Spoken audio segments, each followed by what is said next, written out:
Hello and welcome to America in Focus, powered by the Center Square. I'm Dan McCaleb, Chief Content Officer at Franklin News Foundation, publisher of the Center Square Newswire service. Department of Government Efficiency leader Elon Musk said this week that he will be spending less time in Washington, D.C., focusing on finding waste, fraud, and inefficiencies in the federal government so he can focus more attention on Tesla, the electric vehicle company he founded. At the same time, other White House officials continue to say they are finding ways to cut bloat in their agencies. Joining me to discuss this today is Casey Harper, Washington, D.C. Bureau Chief for the Center Square. Casey, Elon Musk spending less time in Washington, D.C. He's been a controversial figure. What do you think that means for President Trump's efforts to cut waste and fraud in the government?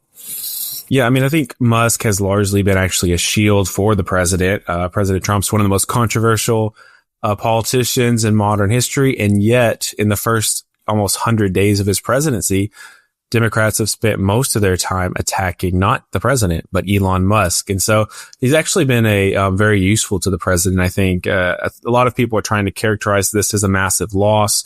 I think that Musk certainly didn't live up to his promises when it came to cuts. I think he was maybe just over optimistic about human nature and just how entrenched the bureaucracy really is in DC. But he did expose a lot of cuts and he did have some big wins. We could talk about that. But more importantly, he's really given cover to President Trump as Trump has been rolling out. I mean, we're trying to keep up with it at the centersquare.com, but he's signing executive orders almost every day. We're talking, maybe 20 a week. I mean, she's rolling out all these policies so quickly that the media and the Democrats don't even have time to criticize all of them. And with what time they do have, they're talking about Elon Musk. The thing is, Musk isn't running for re-election. Musk isn't even really a Republican, or hasn't been. He's clearly sided with the Republicans recently. But, it's pretty easy, I think, for Trump and other Republicans to shed Musk like a coat, a useful coat in that season, that Musk go back to his companies. I think Musk will be able to recover from this. He'll get Tesla stock back up. He'll focus on his companies, and he'll be back on Joe Rogan in a year talking about how corrupt DC is and how difficult it was to do DOGE because of that. And maybe he'll say a few things critical of President Trump, and he'll be kind of back in that weird, independent media space, not Republican or Democrat. And so I think he's going to be fine. I think it was good for President Trump, because all those attacks went on Musk, and now he can kind of go into the next phase, the post 100 days phase of his second term. Casey, despite all this criticism about DOGE and the cuts to government spending, to jobs, etc., the fact of the matter is the U.S. national debt is approaching $37 trillion.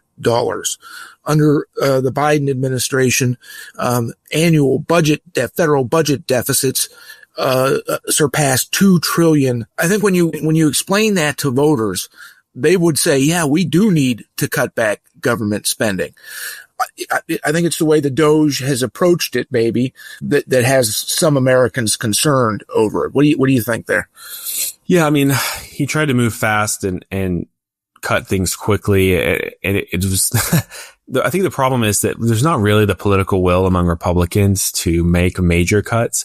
They love to tout these, smaller grants that are controversial and different things like that. But that's a very small percentage of the budget. And you could cut every single grant like that and not get rid of the deficit. So I don't think Republicans actually have the political will or backbone right now to make huge cuts that are needed to balance the budget.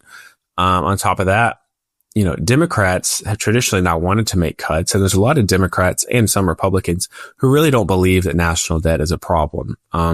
Sort of like a Keynesian view that you can take out debt, print money, it stimulates the economy. As long as the debt's reasonable, it's actually not really going to be a problem that comes back to haunt you. There's a lot of people who really believe that. And so you have some of that. And on top of that, the Democrats don't want Trump to get credit for cutting some of these good cuts, and they want to just advertise en masse the potential cuts he could make to things like Social Security. Musk made a fatal flaw, I think, of talking about, you could say it's a mistake of talking about the need to cut Social Security, and without maybe always being explicitly clear that he doesn't mean benefits, but maybe he did mean benefits. There's a lot of fraud, waste, fraud, and abuse in Social Security. The big entitlement programs are by far like the biggest problem when it comes to our national debt. And everybody wants to talk about, transgender operas and climate grants to build, windmills that aren't doing anything. But if you're not going to touch Medicaid, Medicare, Social Security, or defense spending, you're not going to get the budget under control. With Elon Musk announcing that he's going to step away, not completely, but in part, from his duties under the Trump administration in Washington, D.C. Do you think that the DOGE effort is losing momentum? It's lost momentum, but, it may be that I think that the DOGE brand is oddly very strong even without Elon. And the thing is, there is generally among the American people a very strong support for cutting waste, fraud, and abuse. It's just when you get to, well, what about this specific program? They say, oh, well, not that one.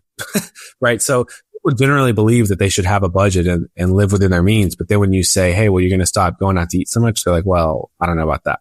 And the same is true at the federal level. So I think because people generally support cuts, having a sort of institutionalized DOGE that is in charge of always finding waste, fraud, and abuse that lives beyond Elon could be part of Elon's legacy. It could be part of Trump's legacy. And I could see, Republicans supporting making that office permanent somehow. There is a congressional committee in the House that is called DOGE. It sort of has a different name, but it is the DOGE subcommittee. So I think it could be a really good idea for Republicans to try to make this permanent, to create something in DC that's always exposing the waste, fraud, and abuse without maybe quite so much drama. Casey, thank you for joining us today. Listeners can keep up with this story and more at thecentersquare.com.